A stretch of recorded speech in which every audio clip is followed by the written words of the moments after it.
Isang mapayapang araw sa iyo. Welcome sa Biblical Education for Shepherd Training, isang pag-aaral mula sa Ministerial Studies. Kabanata 1, ipinagpapatuloy, si Jesu Kristo, ang punong pastor. Isang mapaghahayag at nakasentro kay Kristong pag-aaral sa Juan Kapitulo 10 versikulo 1 hanggang 18. Pangunahing teksto, Juan Kapitulo 10 versikulo 1 hanggang 18. I am the good shepherd. The good shepherd giveth his life for the sheep, Juan Kapitulo 10 versikulo 11. Ako ang mabuting pastor, ang mabuting pastor ay nagbibigay ng kanyang buhay para sa mga tupa. Panimula, sa 7 dakilang pagpapahayag na, ako ay, na itinala sa Ebanghelyo ni Juan, iilan ang naghahayag ng puso ni Jesus ng mas maganda kaysa sa kanyang pahayag na, ako ang mabuting pastor. Sa mga salitang ito, kinikilala ni Jesus ang kanyang sarili bilang ang katuparan ng mga pangako ng Diyos sa buong lumang tipan at ang sagot sa pananabik ng Israel para sa isang tapat na pastor. Ang mga pinunong panrelihiyon ng Israel ay madalas na nabigo sa pag-aalaga sa bayan ng Diyos, na hinanap ang kanilang sariling kapakanan sa halip na ang kapakanan ng kawan. Laban sa ganitong kaligiran, ipinipresenta ni Jesus ang kanyang sarili bilang ang pastor na ganap na nakakakilala, nagmamahal, nagpoprotekta, nagpapakain, at sa huli ay nag-aalay ng kanyang buhay para sa kanyang mga tupa. Ang Juan 10 ay hindi lamang isang paglalarawan tungkol sa mga tupa, ito ay isang malalim na paghahayag ng pagkakakilanlan at misyon ni Kristo. Dito ipinapakita ni Jesus ang kanyang banal na awtoridad, ang kanyang malapit na ugnayan sa kanyang bayan, ang kanyang sakripisyong kamatayan, ang kanyang mapagwedyang pagkabuhay na maguli, at ang kanyang patuloy na ministeryo bilang punong pastor ng simbahan. Para sa bawat pastor, tagapangasiwa, nakatatanda, at pinuno ng ministeryo, ang Juan 10 ay nagsisilbing pinakamataas na huwaran ng biblikal na pagpapastol. Si Kristo ay hindi lamang isang halimbawa na hahangaan, siya ang pastor na dapat sundin ng bawat nakabababang pastor. Makasaysayang kaligiran, ang pagpapastol sa unang siglong Israel. Upang mapahalagahan ang turo ni Jesus, dapat nating maunawaan ang mga gawin ng pagpapastol na pamilyar sa kanyang mga tagapakinig. Sa unang siglong Judea, ang mga tupa ay karaniwang inilalagay sa mga kulungan ng tupa, mga nakapaloob na lugar na napapaligiran ng mga pader na bato o harang na tinik. Ang mga kulungang ito ay nagpoprotekta sa kawan sa gabi mula sa mga lobo, magnanakaw, at mababangas na hayop. Ang ilang kulungan ay nagsisilbi sa mga individual na pamilya, habang ang iba naman ay mga pampublikong kulungan kung saan ang ilang kawan ay pinagsasama-sama sa ilalim ng pangangalaga ng isang bantay pinto. Ang pasukan sa kulungan ng tupa ay binubuo ng iisang bakana. Sa mas maliliit na kulungan sa ilang, ang mismong pastor ay madalas na hamihiga sa tapat ng pasukan sa gabi, na literal na nagiging pinto para sa mga tupa. Walang tupa ang makakaalis ng hindi lumalampas sa kanya, at walang maninila ang makakapasok ng hindi muna siya nakakaharap. Ang makulay na larawang ito ay nagbibigay ng pambihirang lalim sa pahayag ni Jesus na siya ay parehong pinto at ang mabuting pastor. Ang bawat pastor ay nakabubuo ng natatanging tawag o tinig na natutukoy ng kanyang mga tupa. Bagaman maraming kawan ang maaaring pinagsama sa magdamag, ang bawat kawan ay maghihiwalay at susunod sa kani-kanilang sariling pastor kapag siya ay tumawag. Ang mga tupa ay nagtitiwala sa pamilyar na tinig dahil natutunan nila sa pamamagitan ng karanasan na ang kanilang pastor ay laging umaakay sa kanila sa kaligtasan at kabuhayan. Ang makasaysayang kaligirang ito ay nagbabago sa mga salita ni Jesus mula sa simpleng paglalarawan tungo sa isang buhay na larawan ng kanyang ugnayan sa kanyang bayan. 2. Si Kristo ang pinto ng mga tupa, Juan Kapitulo 10 versikulo 1 hanggang 10. Unang, ipinahayag ni Jesus, ako ang pinto, sa pamamagitan ko'y sinumang pumasok ay maliligtas, at papasok at lalabas, at makakasumpong ng pastulan. Juan Kapitulo 10 versikulo 9. Ang pahayag na ito ay naghahayag ng ilang pundasyong katotohanan. Isa, si Kristo ang tanging pasukan tungo sa kaligtasan. Ang pinto ay kumakatawan sa tanging daan. Kung paanong ang mga tupa ay pumapasok lamang sa kulungan sa pamamagitan ng wastong pasukan, ang mga makasalanan ay pumapasok lamang sa kaharian ng Diyos sa pamamagitan ni Jesu Kristo. Ito ay umaayon sa kanyang huling pahayag. Ako ang daan, at ang katotohanan, at ang buhay, walang sinumang naparito sa Ama, kundi sa pamamagitan ko. Juan Kapitulo 14 versikulo 6. Ang kaligtasan ay hindi nakakamit sa pamamagitan ng mga ritual ng relihiyon, moral na tagumpay, pilosopiya ng tao, o pansariling merito. Si Kristo lamang ang itinalaga ng Diyos na pasukan tungo sa buhay na walang hanggan. 2. Si Kristo ay nagbibigay ng katiwasayan. Ang kulungan ng tupa ay kumakatawan sa kaligtasan mula sa panganib. Gayun din, ang mga kabilang kay Kristo ay ligtas sa kanyang iligtas na biyaya. Ang katiyakan ng mananampalataya ay nakasalalay hindi sa pansariling lakas kundi sa katapatan ng pastor. 3. Si Kristo ay nagbibigay ng masaganang buhay. Ipinahayag ni Jesus, "Ako ay naparito upang sila'y magkaroon ng buhay, at magkaroon nito ng sagana." Juan Kapitulo 10 versikulo 10. Ang masaganang buhay ay hindi lamang materyal na kasaganaan o tagumpay sa lupa. Ito ay ang kabuuan ng buhay na matatagpuan sa pakikipag-ugnayan sa Diyos, na minamarkahan ng kapatawaran, kapayapaan, kagalakan, kabanalan, layunin, at walang hanggang pag-asa. 3. Ang mabuting pastor, Juan Kapitulo 10 versikulo 11 hanggang 15. Kinikilala ngayon ni Jesus ang kanyang sarili gamit ang isa sa pinakamagandang pamagat sa kasulatan. Ako ang mabuting pastor. Ang salitang Griego na isinalin bilang mabuti ay kalos, na nangangahulugang maganda, marangal, napakahusay, karapat-dapat, at ganap sa moralidad.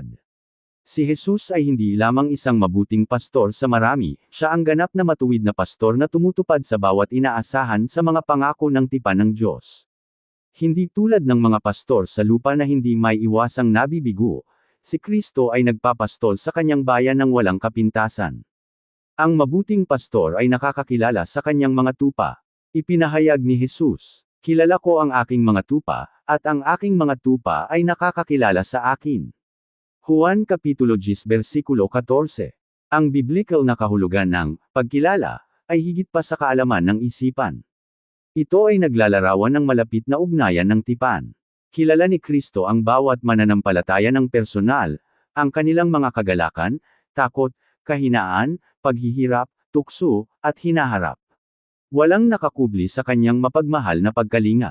Gayun din, ang tunay na mga mananampalataya ay nakikilala si Kristo sa pamamagitan ng pananampalataya, pagsunod, pagsamba, at pakikipag-ugnayan. Ang Kristyanismo ay hindi lamang kaalaman tungkol kay Kristo kundi pakikipagkaisa sa Kanya. Ang mabuting pastor ay nagpapakain sa kanyang mga tupa. Sa buong kasulatan, inaakay ng mga pastor ang kanilang kawan sa masustansyang pastulan. Sa espiritual na paraan, pinapakain ni Kristo ang kanyang bayan sa pamamagitan ng kanyang salita. Ang malulusog na simbahan ay lumalago kung saan ang kasulatan ay tapat na itinuturo, maingat na ipinapaliwanag, at may pag-ibig na inilalapat. Para sa kadahilanang ito, ang mga tapat na pastor ay dapat patuloy na nagpapakain sa bayan ng Diyos gamit ang biblical na katotohanan sa halip na mga pansariling opinyon o mga uso sa kultura. IV. Ang upaan at ang maling pastor, Juan Kapitulo 10 versikulo 12 hanggang 13. Inihambing ni Jesus ang kanyang sarili sa upahang lingkod. Datapwat ang upaan, ay nakikita ang lobo na dumarating, at pinababayaan ang mga tupa, at tumatakas. Ang upaan ay nagtatrabaho pangunahin para sa sahod. Ang kanyang pangako ay tumatagal lamang habang ang mga pangyayari ay nananatiling komportable. Kapag lumitaw ang panganib, iniiwan niya ang kawan. Ang larawang ito ay umaalingaw sa saway ng Diyos sa Ezekiel Kapitulo 34, kung saan ang mga pastor ng Israel ay nagpabiye sa kawan para sa pansariling pakinabang. Ang mga maling pastor ay nakikilala sa pamamagitan ng pansariling interes sa halip na sakripisyong pag-ibig, katanyagan sa halip na katapatan, pansariling pakinabang sa halip na paglilingkod, takot sa pagsalungat sa halip na katapangan, pagpapabiye sa biblical na katotohanan. Sa kabaligtaran, ang mga tapat na pastor ay nananatili sa piling ng bayan ng Diyos sa gitna ng pagdurusa, pag-uusig, kahirapan, at mga espiritual na labanan. Aplikasyon sa ministeryo. Ang bawat pastor ay dapat regular na magtanong, naglilingkod ba ako kay Kristo o naglilingkod sa aking sarili? Ako ba ay nag-uudyok ng pag-ibig o pagkilala? Mananatili ba akong tapat kahit na ang ministeryo ay walang gantimpala sa lupa? Ang biblical na pagpapastol ay nangangailangan ng pagtitiis dahil ang kawan ay kabilang kay Kristo, hindi sa pastor. V. Ang tinig ng pastor. Isa sa mga tiyak na katangian ng mga tupa ni Kristo ay ang kanilang pagtugon sa kanyang tinig. Ang aking mga tupa ay nangakikinig ng aking tinig, at sila'y nagsisisunod sa akin. Juan Kapitulo 10 versikulo 27. Sa biblikal na panahon, ang mga tupa ay nakikilala ang kanilang pastor mula sa iba dahil natutunan nila ang kanyang tinig sa pamamagitan ng patuloy na ugnayan. Gayun din, ang mga mananampalataya ay lumalago sa espiritual na pagkilala sa pamamagitan ng pananatili kay Kristo. Ang pastor ay nagsasalita ngayon sa pamamagitan ng kinasihan ng mga kasulatan, ang ministeryo ng banal na espiritu, tapat na biblikal na pangangaral, matalinong makadiyos na payo na naaayon sa salita ng Diyos. Sa makatuwid, dapat ituro ng mga pastor sa mga tao na kilalanin ang tinig ni Kristo sa halip na umasa lamang sa mga personalidad ng tao. Ang isang espiritual na may gulang na simbahan ay sumusunod kay Kristo ng higit sa bawat pinuno sa lupa. Ang pagtutubos na kamatayan ng mabuting pastor. Ang puso ng Juan 10 ay matatagpuan sa paulit-ulit na pahayag ni Jesus. Ang mabuting pastor ay nagbibigay ng kanyang buhay para sa mga tupa. Ang pahayag na ito ay naghahayag ng kapalit na kalikasan ng negel-iligtas na gawain ni Kristo. Sa ilalim ng lumang tipan, ang mga kordero ay inihahandog ng paulit-ulit para sa kasalanan. Ang mga hain na ito ay tumuturo ng maaga sa ganap na hain ni Jesu Kristo. Kapansin-pansin, ang pastor ay naging kordero. Ang siyang nagprotekta sa kawan ay kusa na nagdala ng hatol na nararapat sa mga tupa. Ang kanyang kamatayan ay kusa, kapalit, sapat, minsanan at para sa lahat. Tinatanggap ng Ama. Sa pamamagitan ng kanyang sakripisyo, ang mga nagkasala ay nakikipagkasundo sa Diyos, inampon sa kanyang pamilya, at tinipon sa isang kawan sa ilalim ng isang pastor. 7. Ang pagkabuhay na maguli ng pastor. Nagpatuloy si Jesus. Inilalaan ko ang aking buhay, upang kunin ko uli. May kapangyarihan akong ilaan ito, at may kapangyarihan akong kunin itong muli. Juan Kapitulo 10 versikulo 17 hanggang 18. Ang mga talatang ito ay naghahayag ng banal na awtoridad ni Kristo. Walang tao ang kumuha ng kanyang buhay ng labag sa kanyang kalooban. Si Jesus ay kusa na nag-alay ng kanyang sarili sa pagsunod sa Ama. Gayun din, ang kanyang pagkabuhay na maguli ay hindi lamang pagbabalik sa buhay sa lupa kundi ang kanyang maluwalhating tagumpay laban sa kasalanan, kamatayan, at Satanas. Ang pagkabuhay na maguli ay nagtitiyak sa mga mananampalataya na si Kristo ay naghahari magpakailanman. Ang kamatayan ay natalo na. Ang buhay na walang hanggan ay kabilang sa kanyang mga tupa. Ang pastor ay patuloy sa kanyang ministeryo ngayon. Dahil si Kristo ay nabubuhay, ang kanyang simbahan ay hindi kailanman iniiwan. 8. Si Jesu Kristo bilang punong pastor. Ang bagong tipan ay naghaharap kay Kristo gamit ang tatlong magkakaugnay na pamagat ng pastor. Ang mabuting pastor. Ibinigay niya ang kanyang buhay para sa mga tupa. Juan Kapitulo 10. Ang dakilang pastor. Siya ay muling nabuhay upang alagaan ang kanyang bayan. Mga Hebreo Kapitulo 13 versikulo 20. Ang punong pastor. Siya ay babalik sa kaluwalhatian upang gantimpalaan ang mga tapat na nakabababang pastor. Unang Pedro Kapitulo 5 versikulo 4. Ang tatlong pamagat na ito ay buod ng maganda ng negel-iligtas na ministeryo ni Kristo. Namatay siya. Siya ay nabubuhay. Siya ay darating muli. Ang bawat pastor sa lupa ay naglilingkod sa ilalim ng kanyang awtoridad at nananatiling may pananagutan sa kanya. IX. Teolohikal na kahalagahan para sa simbahan. Ang ministeryo ng pagpapastol ni Kristo ay humuhubog sa bawat aspeto ng buhay ng simbahan. Ang simbahan ay kabilang kay Kristo. Ang mga pastor ay hindi mga may-ari ng kawan. Ang simbahan ay binili ng sariling dugo ni Kristo at kabilang ng tanging sa kanya. Ang ministeryo ay pagpapastol. Ang pamumuno ng simbahan ay fundamental na pastoral. Ang pangangasiwa, organisasyon, at pagtuturo ay umiiral lahat upang alagaan ang mga taong nilikha sa larawan ng Diyos. Ang mga pastor ay dapat maglarawan kay Kristo. Ang mga pastor at nakatatanda ay tinatawagan na gayahin ang kababang loob, malasakit, katapangan, kabanalan, pasensya, at sakripisyong pag-ibig ni Kristo. Ang bawat mananampalataya ay namumuhay sa ilalim ng kalinga ng pastor. Walang mananampalataya ang naglalakad ng mag-isa. Si Kristo ay patuloy na gumagabay, nagpoprotekta, namamagitan, nagtutuwid, umaaliw, at nagpapanatili sa kanyang bayan. Mga halimbawa sa buhay. David. Ang kahandaan ni David na ipagsapalaran ang kanyang buhay para sa mga tupa ay naglarawan ng maaga sa dakilang anak ni David na magbibigay ng kanyang buhay para sa sanlibutan. Pedro. Itinanggi ni Pedro si Jesus ng 3 beses, ngunit pagkatapos ng kanyang pagkabuhay na maguli ay ibinalik siya ni Kristo at ipinagkatiwala sa kanya ang utos.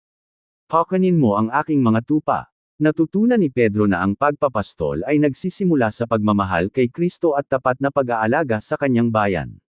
Tapat na pastoral na ministeryo ngayon. Ang isang tapat na pastor ay matiyagang nagtuturo ng kasulatan linggo-linggo, dumadalaw sa mga may sakit, umaaliw sa mga nagdadalamhating pamilya, nagpapayo sa mga nahihirapang mananampalataya, nananalangin para sa kongregasyon, nagpoprotekta laban sa maling turo, at tahimik na naglilingkod ng hindi naghahanap ng pagkilala. Bagaman madalas na hindi nakikita ng mundo, ang gayong ministeryo ay naglalarawan ng puso ng punong pastor. Gawin ang pakikipag-ugnayan kay Kristo na iyong pinakamataas na prioridad bago manguna sa iba. Pakainin ang kawan gamit ang buong payo ng salita ng Diyos. Protektahan ang simbahan mula sa maling doktrina ng may pagpapakumbaba at katapangan. Mahalin ang mga tao ng may sakripisyo, lalo na sa panahon ng pagdurusa. Alalahanin na ang ministeryo ay katiwalaan, hindi pagmamay-ari. Manguna sa pamamagitan ng halimbawang tulad ni Kristo sa halip na pansariling awtoridad. Maglingkod ng may masayang pag-asa sa pagbabalik ng punong pastor. Ang Juan 10 ay naghahayag kay Jesu Kristo bilang ang ipinangakong pastor na hinulaan sa buong lumang tipan. Siya ang pinto kung saan pumapasok ang mga makasalanan sa kaligtasan, ang mabuting pastor na nakakakilala sa kanyang mga tupa ng personal, ang pastor na kusang na nag-alay ng kanyang buhay bilang ang ganap na hain na pantubos, at ang muling nabuhay na Panginoon na patuloy na gumagabay, nagpoprotekta, nagpapakain, at nagpapanatili sa kanyang kawan. Ang kanyang pagkabuhay na maguli ay nagpapatunay ng kanyang tagumpay laban sa kasalanan at kamatayan, at ang kanyang kasalukuyang ministeryo ay nagtitiyak sa mga mananampalataya na sila ay hindi kailanman iniiwan.